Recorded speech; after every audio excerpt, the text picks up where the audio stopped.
Hey there, Matt Hamilton, author of Through Travel and Error, Confessions of an Asylum-Seeking Canadian. Welcome back to my online readings. Last time we talked, I was in Tenerife. My buddy Tim had just left me and I had actually got myself settled in for the 7th and eventually the 9th time.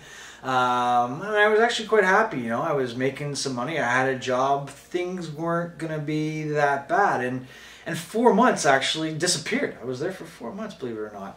But as chapter 10, which is called Gangster's Paradise, will show, I never really got quite into Tenerife.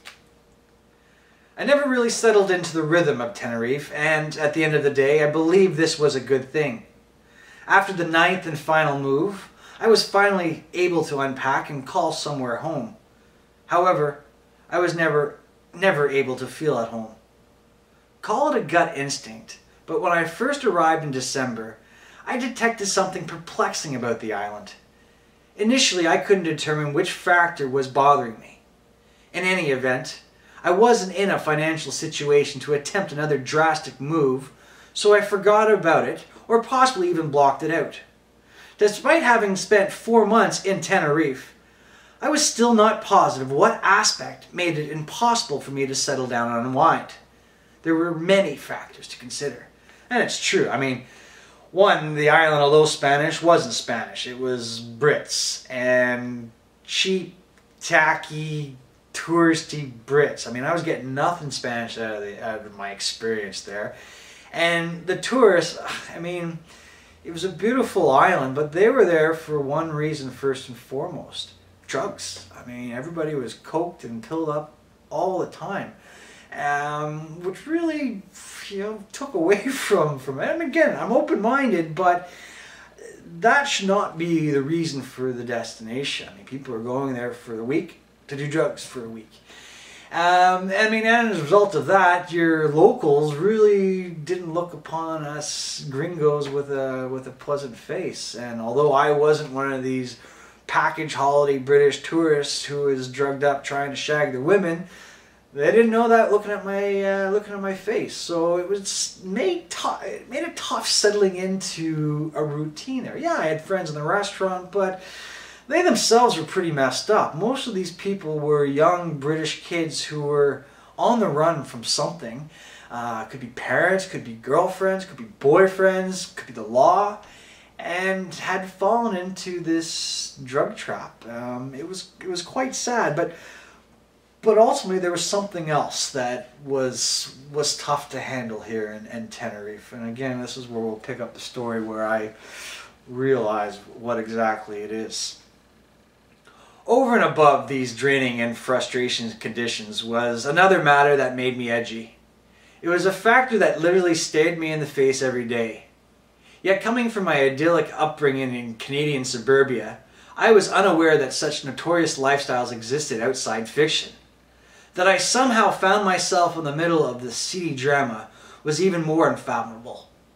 My nativity made me oblivious to the reality of the dangers that constantly lurked in Tenerife and within the walls of Sunset Boulevard, the restaurant I worked in. Maybe I was finished with Tenerife because I found out whom I worked for.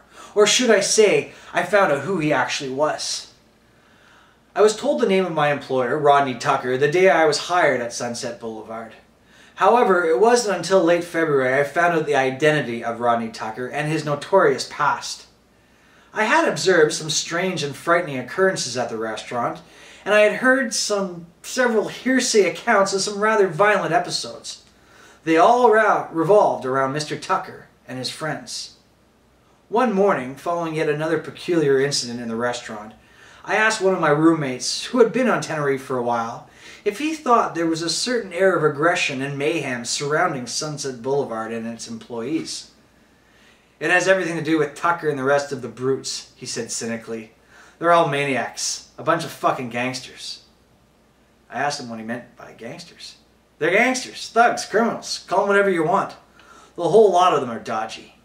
He has so much coin from the Hatton Garden heist that he can do whatever he bloody wants, he continued resentfully. The Hatton what? You've never heard of the Hatton Garden heist? He asked in a tone that suggested this robbery should be common knowledge. I told him I'd never heard of it.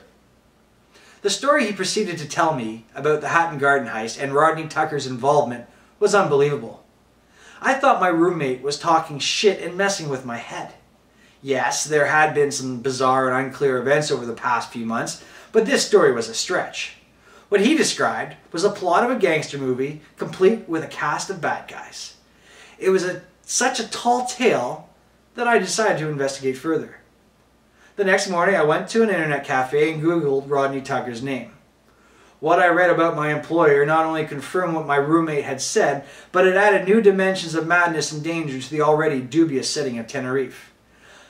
I uncovered that in 1980, 5 teams of armed men simultaneously raided 5 separate jewelers in London's Diamond District and made off with £32 million in uncut stones.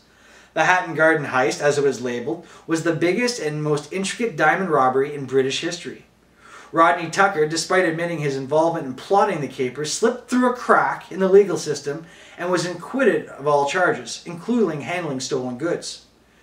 Tucker quickly took himself and his fortune to the Canary Islands, where he established Tucker Enterprises and developed timeshare condominiums, restaurants, and nightclubs. He quickly became one of the richest people on the planet. This, I thought to myself, is the man paying my salary. Yeah, by the way, that's not his real name. I had to change it for legal purposes. But the guy was a scary individual, and this is who I was working for. I mean, and the people around him, who we affectionately called the brutes, were his muscle. And it was really quite a scary environment. And the things I seen had freaked me out, but again, we'll pick up at an interesting point here. There was an event with me that really, we'll say, pushed me over the edge and got my little Canadian ass out of there. However, it was my own close encounter with the brutish kind that initially made me wonder what the hell I had landed myself into. The incident also made me wonder who the hell I was in it with. The event occurred my first night at Paradise Hamlet. It was the day Tim left the island. I was jolted from my slumber at 5 in the morning by a violent pounding on the front door. When I answered it, my sleepy eyes discovered the biggest, scariest mammoth of a man they had ever seen. He barged in and roared, "Where the fuck is Bill?"